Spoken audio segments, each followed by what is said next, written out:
Timnas Indonesia mencetak sejarah baru dengan melaju ke babak ketiga kualifikasi Piala Dunia 2026.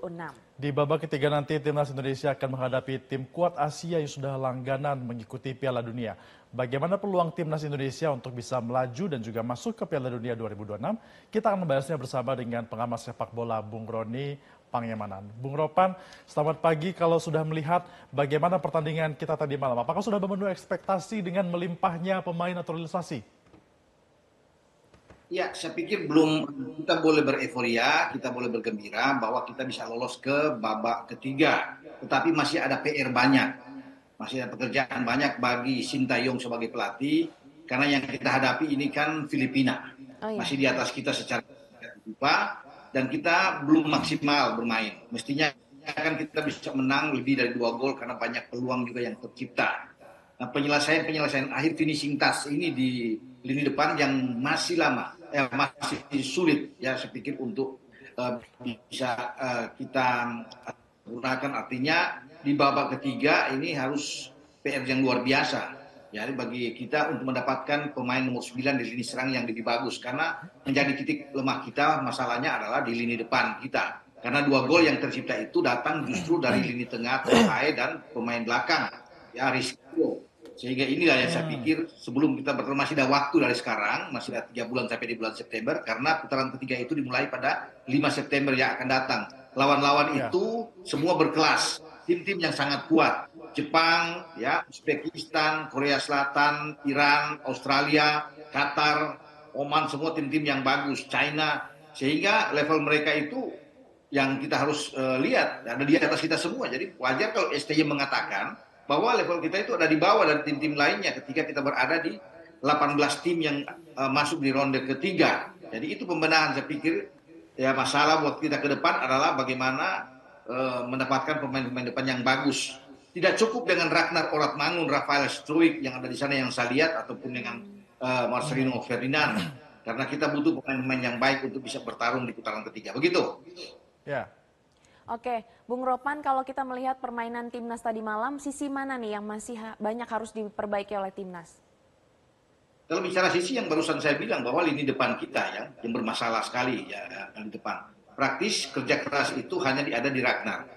Wajar ketika STY di babak kedua akhirnya harus bisa menarik Rafael Struijk untuk keluar. Kita sudah bagus di belakang. Kehadiran Jai Ises oke, bermain dengan sangat dingin, rapi sehingga kita clean sheet. Ini baik buat kita. Justin Hubner, Rido bermain dengan bagus, apalagi kedatangan seorang Calvin Verdong yang saya nilai pertandingan semalam itu bermain dengan oke sekali ya di samping Tom Hai yang ada. Sehingga ini yang menjadi satu modal kuat buat kita. Gelandang kita harus tambah, tapi di depan menjadi sesuatu yang bermasalah. Sisi kanan juga harus dilihat oleh STY karena Asnawi tidak begitu bagus bermain, makanya di babak kedua Asnawi itu ditarik keluar oleh STY, kemudian Sandy Walsh yang masuk.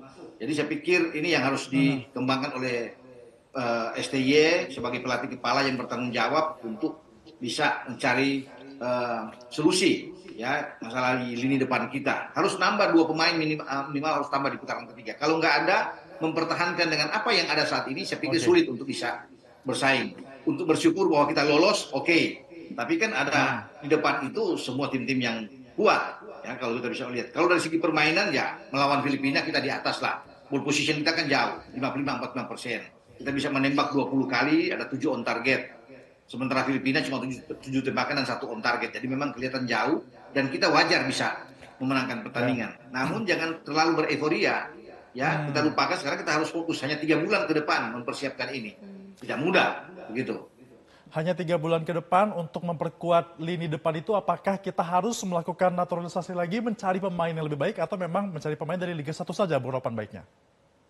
Oh iya, begitu habis pertandingan semalam kan saya sempat WA dengan Ketua Umum Pak Erick Thohir, mengucapkan selamat kepada beliau bahwa kita sudah bisa melewati suatu misi yang luar biasa, lolos ke putaran ketiga. Tapi saya bilang ke beliau ada masalah berat di depan, ya, untuk bagaimana mendatangkan pemain-pemain yang bagus.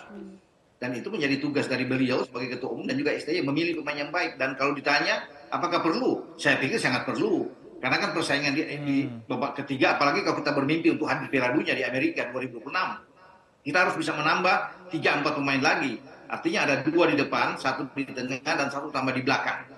Jadi itu yang menjadi kunci buat kita. Kalau dengan sekarang ini tidak ada penambahan lagi, sulit saya pikir untuk bisa bersaing. Karena itu kuncinya ada di depan. Pemain-pemain belakang oke, tengah bagus, tapi kalau di depan untuk menyelesaikan tidak membuahkan gol, semua harus akhirnya solusinya datang dari pemain tengah dan belakang. Kan? Ini sangat sulit. Apalagi kita kalau berhadapan dengan Jepang, berhadapan dengan Korea, dengan Irak, Uzbek, Australia, ini kan tim yang bagus. Qatar, ada juara Asia yang nantinya akan bisa satu grup. Kita nantinya itu berada di pot 6 kalau nggak salah. Dalam undian nanti itu ada Kyrgyzstan di sana dan India yang bersama dengan kita. Nah, kita itu akan berhadapan dengan tim-tim bagus. Yang kalau tidak ada pemain depan yang kuat, yang secara finishingnya bagus, berat. Kita sekarang tidak ada punya pemain nomor 9. Rafael Struijk itu bukan pemain nomor 9. Ya dia kan lebih banyak sebagai pemain sayap sebenarnya. Karena dipaksakan aja bermain depan. Inilah tugas utama dari Pak Erik ya, sebagai ketua untuk mencari pemain yang terbaik. Gitu. Oke, baik Bung Ropan. Adakah pemain Liga 1 yang cocok untuk nantinya menjadi pemain nomor 9 ini? Ada.